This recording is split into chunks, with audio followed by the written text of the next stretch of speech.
Hello everyone, today we are going to start your new chapter. So let's start. Chapter name is your Reach for the Top. Before you read, think for a while and make a list of to five persons you idolize or admire very much for their achievements. Your idols may be from any sphere of life, sports, medicine, media और art and culture. तो यहाँ पे बताया गया है कि आप 3 या 5 लोगों तक के नाम बताइए जिससे आप बहुत इंस्पायर हैं. वो किसी भी फील्ड से हो सकते हैं, स्पोर्ट्स, मेडिसिन, मीडिया और art and culture. Your teacher will then discuss your choices with you to find out who the top 5 idols of your class are, which is we will discuss when we go live. So from first para, the only woman in the world who has scaled Mount Everest twice was born in a society where the birth of a son was regarded as a blessing, and a daughter, though not considered a curse, was not generally welcome. ठीक है. तो एक women जो कि जिन्होंने mount Everest 2 बार, एक बार भी नहीं बल्कि 2 बार चढ़ाई करी है, और उनका जो बर्थ बॉर्न हुई थी वो ऐसी सोसाइटी में हुई थी जहाँ पे बॉयज़ को बहुत माना जाता है, ब्लेसिंग माना जाता है, और डॉटर को कर्स तो नहीं बोल सकते लेकिन उन्हें नॉर्मली वेलकम नहीं किया जाता वर्ल्ड में. When her mother was expecting Santosh, a traveling holy man giving her his blessing assumed that she wanted a son. ठीक है. तो जब उनका नाम रखा गया संतोष तो वो चाह रहे थे कि हमारा काश लड़का हुआ होता. उसके हिसाब से उन्होंने उनका नाम क्या रखा, उनके पेरेंट्स ने, Santosh. But to everyone surprise the unborn child's grandmother, who was standing close by, told him that they did not want a son. The holy man was not also surprised. Nevertheless, he gave the requested blessing, and as destiny would have it, the blessing seemed to work. Santosh was born the sixth child in a family with 5 sons, a sister to 5. She was born in the small village of Joniawaz of Rewari district in Haryana. ठीक है. तो जो उनको blessing देने के लिए आए थे वो होली मैन, वो बहुत सरप्राइज हो गए जब उनकी दैट इज़ ग्रैंड मदर ने बोला कि हमें सन नहीं चाहिए, हमें बेटी चाहिए. और इसी तरीके से इनकी डेस्टिनी फिर भी उनको ब्लेसिंग मिली, एंड वो एक सिक्स्थ चाइल्ड लड़की थी. अपने 5 जो उनके ब्रदर्स थे उनके साथ ये सिक्स्थ लड़की हुई. ठीक है. और ये रहती थी हरियाणा डिस्ट्रिक्ट में, Jonia that is Joniawas of Rewari district. ठीक है. Second para, the girl was given the name Santosh which means contentment. ठीक है. तो उनका नाम संतोष था जिसका मतलब है हर चीज़ से सेटिस्फाइंग होना. ठीक है.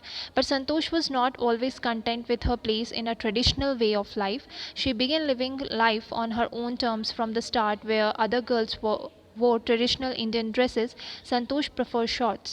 Looking back, she says, now, from the very beginning, I was quite determined that if I choose a correct and a rational path, the others around me had to change, not me. ठीक है. तो यहाँ पे वो बोलती हैं कि संतोष क्या है, एक ऐसी जगह उनका बॉर्न हुआ था इंडिया में, हरियाणा में, जहाँ पे जो लड़कियाँ थी उनको ट्रेडिशनल इंडियन ड्रेसेस पहननी पड़ती थी, ट्रेडिशनल वे में रहना पड़ता था. लेकिन संतोष अपने इस चीज़ों से सोसाइटी से सेटिस्फाइड नहीं थी क्योंकि उन्हें शॉर्ट्स पहनना पसंद था. ठीक है. वो कंफर्टेबल रहती थी. एंड फ्रॉम द बिगिनिंग वो शुरुआत से ये मानती हैं कि अगर मुझे अपना जो रास्ता है अगर उसको सही करना है तो लोगों को चेंज होना पड़ेगा, मुझे नहीं. In third para, Santosh parents were affluent landowners who could afford to send their children to the best schools, even to the country's capital New Delhi, which was quite close by. But in line with the prevailing custom in the family, Santosh had to make to with the local village school. So she decided to fight the system in her own quiet way when the right moment arrived, and the right moment came when she turned 16. At 16, most of the girls in her village used to get married. Santosh was also under pressure from her parents to do the same. तो संतोष के जो parents थे वो एक land owner थे जो कि effort कर सकते थे कि वो अपने बच्चों को कैपिटल न्यू दिल्ली में पढ़ने के लिए भेज सकें. लेकिन क्योंकि फैमिली ऐसी थी, सोसाइटी ऐसी थी कि उसे जो संतोष जी थी उनको अपने फैमिली विलेज में ही पढ़ना पड़ा. लेकिन उन्होंने डिसाइड किया था क्योंकि वो अपने तरीके से उस सिस्टम से लड़ना चाहती थी. और सही टाइम पे, और सही टाइम आया जब वो 16 ईयर्स की हुई, क्योंकि उस विलेज में जो भी 16 ईयर्स की लड़की होती थी तो उसकी शादी हो जाती थी. लेकिन संतोष के जो पेरेंट्स थे उन्होंने भी प्रेशर बनाना उस टाइम पे उन पे शुरू कर दिया. A marriage as early as that was the last thing on her mind. She threatened her parents that she would never marry if she did not get a proper education. ठीक है, तो उनकी मैरिज जब उनके ऊपर pressure बना, जो कि लास्ट चीज़ चल रही थी संतोष जी के माइंड में, तो उन्होंने अपने पेरेंट्स को धमकी दी कि वो मैरी नहीं करेगी जब तक कि उन्हें प्रॉपर एजुकेशन ना मिले. She left home and got herself enrolled in a school इन दिल्ली. उन्होंने अपना घर छोड़ दिया और दिल्ली में उन्होंने पढ़ाई करी. When her parents refuse to pay for her education, she politely inform them of her plans to earn money by working part time to pay her school fees.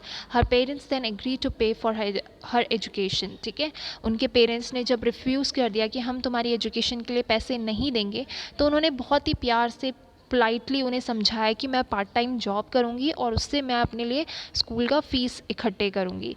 फिर उनके पेरेंट्स, क्योंकि पेरेंट्स क्या हैं, अपने बच्चों के सामने झुक जाते हैं, तो उनके पेरेंट्स भी ने एग्री कर दिया कि हम तुम्हारी एजुकेशन के पैसे दे देंगे. Wishing always to study a bit more and with her father slowly getting used to her urge for more education, Santosh pass the high school examination and went to Jaipur. She joined Maharani College and got a room in Kasturba Hostel. Santosh remember Kasturba Hostel faced the Aravali Hills. I used to watch villagers from my room going up the hills and suddenly vanishing after a while. One day I decided to check it out myself. I found nobody except a few mountaineers. I asked if I could join them. To my pleasant surprise, they answered in the affirmative and motivated me to take to climbing. ठीक है, तो यहाँ पे वो बताती हैं कि जो उनके फादर थे वो भी इस चीज़ के लिए यूज़ टू हो गए थे, मतलब उन्हें पता था कि मेरी बेटी क्या है, सुधरने वाली नहीं है, तो वो उनको भी क्या है एक तरीके से उनकी उसकी हैबिट से यूज़ टू हो गए थे. एंड जब उन्होंने पास किया अपना हाई स्कूल एग्जामिनेशन, तो वो जयपुर गई पढ़ने के लिए. वहाँ पे उन्होंने महारानी कॉलेज में एडमिशन लिया और कस्तूरबा हॉस्टल में वो रहीं. तो जो कस्तूरबा हॉस्टल का फेस था वो अरावली हिल्स वहाँ से आप देख सकते थे, और वो देखती थी कि बहुत सारे विलेजर्स वहाँ पे जाते हैं और वहाँ से गायब हो जाते हैं, मतलब बहुत दूर चले जाते हैं. तो अचानक से उन्होंने देखा कि मैं भी वहाँ पे चढ़ाई करूँगी या मैं भी जाके देखूँगी कि कैसा नज़ारा है या कहाँ चले जाते हैं वो लोग. ठीक है, तो जब वो वहाँ पे पहुँचते हैं तो बहुत सारे माउंटेनियर्स से मिले और उन्होंने उनको उन्होंने ज्वाइन होने के लिए पूछा कि क्या मैं आपके साथ ज्वाइन हो सकती हूँ. तो वो माउंटेनियर्स बहुत फ्रेंडली थे और उन्होंने उसे मोटिवेट किया कि हमारे साथ तुम भी क्लाइंबिंग में चल सकती हो. Then there was no looking back for this determined young girl. She saved money and enrolled in a course at Uttarkashi's Nehru institute of mountaineering. तो यहाँ पे इसके बाद उन्होंने कभी भी पीछे मुड़ के नहीं देखा, क्योंकि वो बहुत डिटरमाइंड थी अपने एम को लेके. तो उन्होंने उत्तरकाशी नेहरू इंस्टीट्यूट, जो कि सिर्फ माउंटेनियरिंग के लिए यूज्ड होता है पढ़ाई थी, वहाँ पे उन्होंने एडमिशन लिया. माई college semester in Jaipur was to end in April, but it ended on the 19th of May and I was supposed to be in Uttarkashi on the 21st, so I did not go back home. Instead, I headed straight for the training. I had to write a letter of apology to my father, without whose permission I got myself enrolled at Uttarkashi. ठीक है, तो उनका जो जयपुर में जो पढ़ाई थी वो ख़त्म हो रही थी अप्रैल में 19th को, और जो उत्तरकाशी में उनका एडमिशन था वो 21st को उन्हें वहाँ पे प्रेजेंट होना था. तो वो वापस घर नहीं गई, हरियाणा अपने घर नहीं गई, बल्कि डायरेक्ट जयपुर से उत्तरकाशी गई और उन्होंने एक अपॉलजी लेटर भी लिखा अपने फादर के लिए, जो कि बिना परमिशन के, क्योंकि उन्होंने उत्तरकाशी में एडमिशन ले लिया था. Thereafter Santosh went on an expedition every year. Her climbing skills mature rapidly. Also she developed a remarkable resistance to cold and the altitude. Equipped with an iron will, physical endurance, and an amazing mental toughness, she proved herself repeatedly. The culmination of her hard work with and sincerity came in 1992, just 4 years after she had shyly asked the Aravali mountaineers if she could join them. At barely 20 years of age, Santosh Yadav scaled Mount Everest, becoming the youngest woman in the world to achieve the feat. If her climbing skills, physical fitness, and mental strength impressed her seniors, her concern for others and desire to work together with them found her a special place in the hearts of fellow climbers.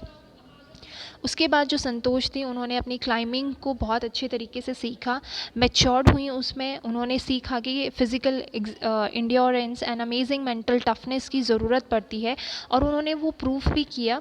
And वो याद करती हैं कि किस तरीके से उन्होंने जब अरावली माउंटेयर से पूछा था कि मैं आपके साथ ज्वाइन हो सकती हूँ, उस टाइम पे वो बहुत ही शाई लड़की थी और अब वो 20 ईयर्स की एज में माउंट एवरेस्ट पे चढ़ चुकी हैं और लोग बहुत इम्प्रेस्ड होते हैं उनसे, उनसे बहुत कुछ सीखते हैं क्योंकि वहाँ पे क्या चाहिए होता है, फिज़िकल स्ट्रेंथ चाहिए होता है, क्लाइंबिंग स्किल चाहिए होती है, मेंटल स्ट्रेंथ चाहिए होता है और इन वजह से वो अपने सीनियर्स को बहुत इम्प्रेस कर पाई हैं और वो कहीं ना कहीं बहुत सारे लोगों के दिलों में, स्पेशली जो उनके साथ के क्लाइंबर्स थे उनके दिलों में उन्होंने जगह बनाई। During the 1992 Everest mission, Santosh Yadav proved special care to a climber who lay dying at the South Pole.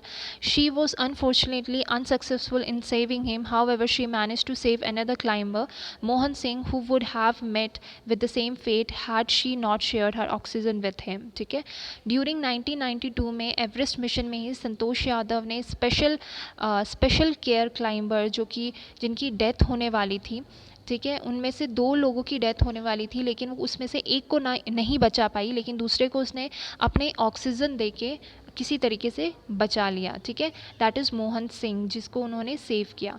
With in 12 month Santosh found herself a member of an Indo Nepalese women's expedition that invited her to join them. She then scaled the Everest a second time, thus setting a record as the only woman to have scaled the Everest twice and securing for herself and India a unique place in the annals of mountaineering.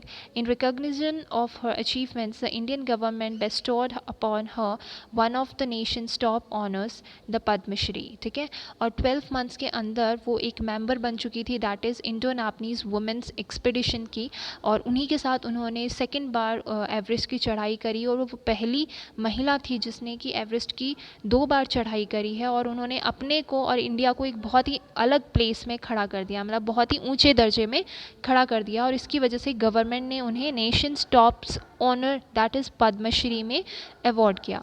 Describing her feelings when she was literally on top of the world, Santosh has said, "It took some time for the enormity of the moment to sink in. Then I unfurled the Indian tricolor and held it aloft on the roof of the world. The feeling is undescribable. The Indian flag was flying on top of the world. It was truly a spiritual moment. I felt proud of as an Indian." Also a fervent environmentalist, Santosh collected and brought down 500 kilograms of garbage from the Himalayas. तो यहाँ पे वो अपने बोलती हैं कि मैं describe नहीं कर सकती हूँ अपनी फीलिंग जब मैं टॉप ऑफ द वर्ल्ड, क्योंकि जब आप एवरेस्ट पे पहुँचते हैं तो वो वर्ल्ड के एकदम टॉप पे उसकी चोटी होती है, सबसे ऊंची चोटी है, तो उन्हें ऐसा लगता है कि जैसे वो टॉप ऑफ द वर्ल्ड हैं। वो बता नहीं सकती हैं कि उन्हें कितना अच्छा लगा जब उन्होंने अपना इंडियन ट्राई कलर फ्लैग निकाला और उसे वर्ल्ड के एकदम रूफ में, एकदम ऊपर टॉप पे उसे रखा, एंड उसी की वजह से वो बहुत प्राउड फील करती हैं। एक वो स्पिरिचुअल मोमेंट होता है और प्राउड होता है कि वो एक इंडियन है, और एक इन्वायरमेंटलिस्ट होने की वजह से संतोष यादव ने 500 किलोग्राम्स जो वेस्टेज होता है या कूड़ा होता है वो अपने साथ हिमालय से नीचे लेके आई। ठीक है, yes, next is your part 2 story that is Maria Sharapova, जो कि आपने नाम सुना होगा। वो एक रशियन गर्ल है और दैट इज़ वो वुमेन टेनिस स्पोर्ट से लिंक रखती हैं और वो सिर्फ उस टाइम पे 18 ईयर्स की थी जब उन्होंने वो जीता। So let's start.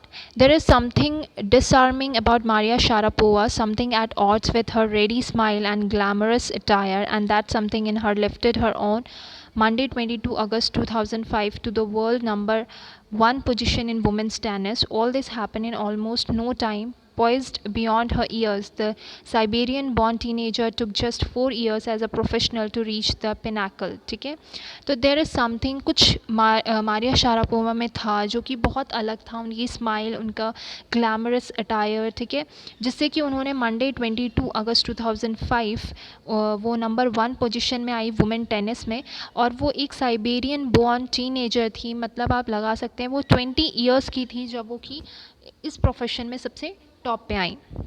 Second is, however, the rapid ascent in a fiercely competitive world began 9 years before with the level of sacrifice few children would be prepared to endure. Little Maria had not yet celebrated her 10th birthday when she was packed off to train in the United States. That trip to Florida with her father Yuri launched her on the path to success and stardom. But it also requires a heart-wrenching 2-year separation from her mother Yelena. The latter was compelled to stay back in Siberia because of visa restrictions. The 9-year-old girl had already learned an important lesson in life, that tennis excellence would only come at price. ठीक है, तो however the rapid ascent competitive world में 9 years जब वो थी, उन्होंने sacrifice किया, बहुत कुछ सेक्रीफाइस किया, एंड लिटिल मारिया अपना 10th सेलिब्रेशन नहीं कर पाई थी क्योंकि उन्हें Florida, that trip to Florida with her father Yuri launch her on the path to success and stardom. ठीक है, उन्होंने 9-year-old में ही अपने फादर के साथ जर्नी स्टार्ट कर दी थी. और जो सप्रेशन था, उनकी जो मदर के साथ जो सप्रेशन था, वो बहुत ही हार्ड रेंचिंग था क्योंकि वो बहुत ही छोटी थी, तो वो अपनी मदर को अपने साथ नहीं ले जा सकती थी because of some visa restrictions, and उन्हें पीछे ही रहना पड़ा, मतलब अपने घर पे ही रहना पड़ा. एंड मारिया शारापोवा ने सबसे इम्पॉर्टेंट चीज़ ये सीखी कि हमें अगर अपना एम हासिल करना है तो हमें कुछ ना कुछ सेक्रीफाइस करना पड़ेगा, उसका प्राइस हमें चुकाना पड़ेगा.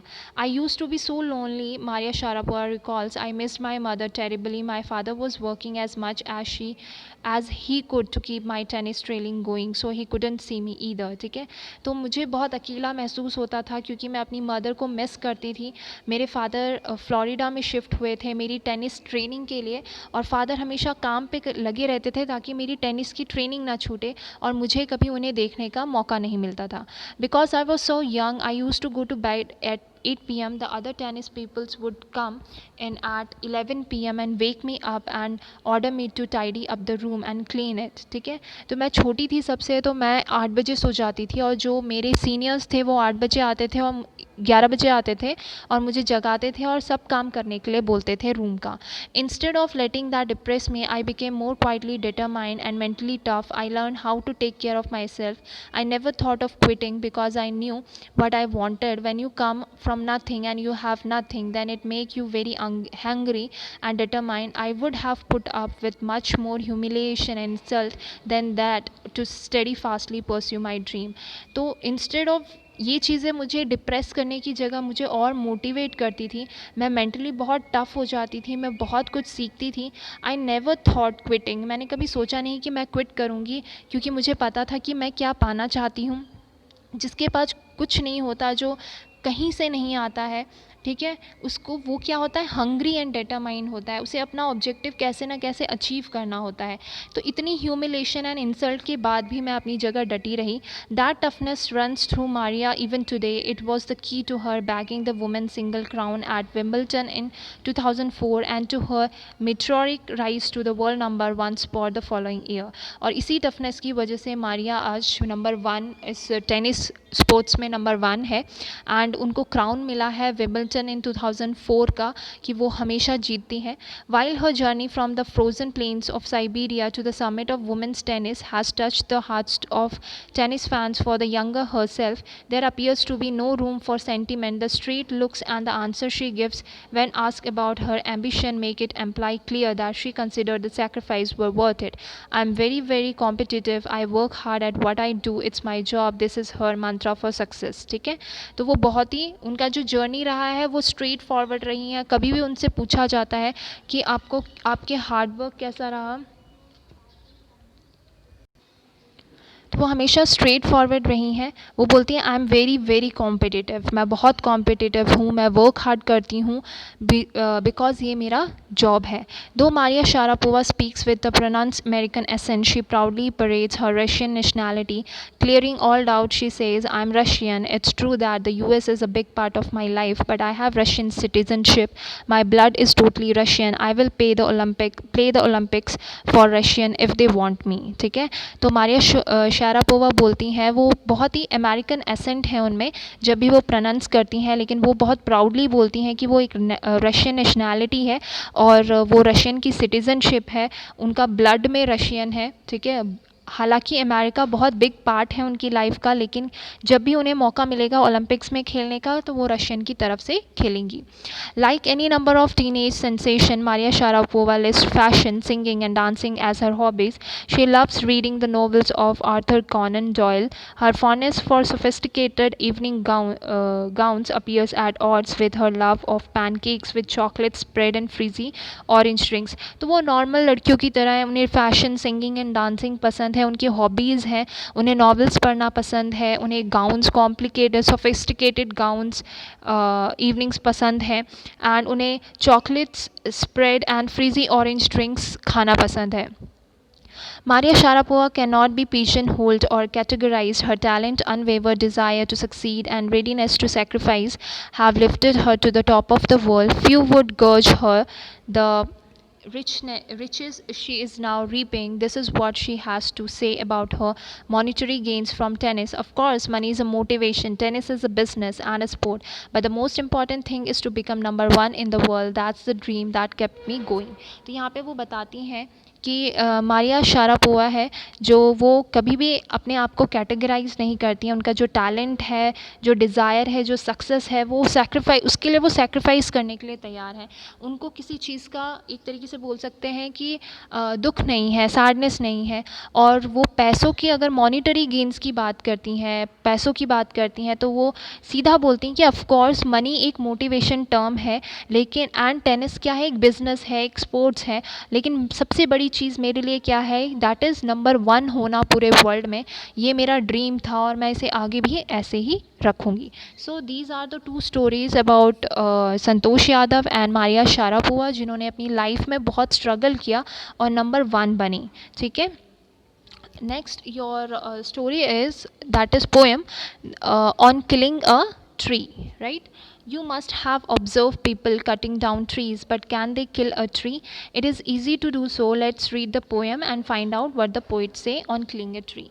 तो killing, यहाँ पे cutting trees आपने सुना होगा, लेकिन मारना किसी ट्री को क्या आपने कभी सुना है? यहाँ पे पोइट क्या बताने की कोशिश कर रहे हैं, हम वो पढ़ेंगे. इट इज़ रिटन बाय जीव Patel.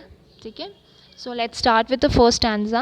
It takes much time to kill a tree, not a simple job of the knife will do it. It has grown, slowly consuming the earth, rising out of it, feeding upon its crust, absorbing years of sunlight, air, water, and out of its leprous heights sprouting leaves. ठीक है. तो एक tree को मारना में सिर्फ एक knife का काम नहीं है. ठीक है. ये सिर्फ नाइफ नहीं कर सकता, क्योंकि ये ग्रोन हुआ है स्लोली, बहुत धीरे धीरे से ये बढ़ा है. इसने अर्थ से बहुत कुछ कंज्यूम किया है. ये छोटे से राइज हुआ है. उसने खुद को खाना, अपने खाने की जो आपूर्ति है उसे करी है. उसने बहुत सारी चीज़ें एब्जॉर्व करी हैं अर्थ से. उसने ईयर्स तक सनलाइट लिए हैं, एयर उसने कंज्यूम किया है, वाटर कंज्यूम किया है.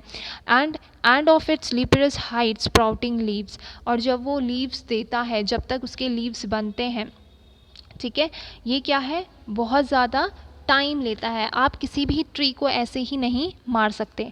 सो hack and chop but this alone won't do it. आप सिर्फ उसको एक तरीके से उस पर प्रहार करते रहो, इसकी वजह से वो नहीं मरेगा. Not so much pain will do it, the bleeding bark will heal. ठीक है. And from close to the ground will rise curled green twigs, miniature bots which if unchecked will expand again to former size. तो उसको आसानी से नहीं मार सकते हो आप किसी भी ट्री को. ऑफकोर्स उसे पेन होगा, लेकिन इस पेन से भी वो नहीं मरेगा.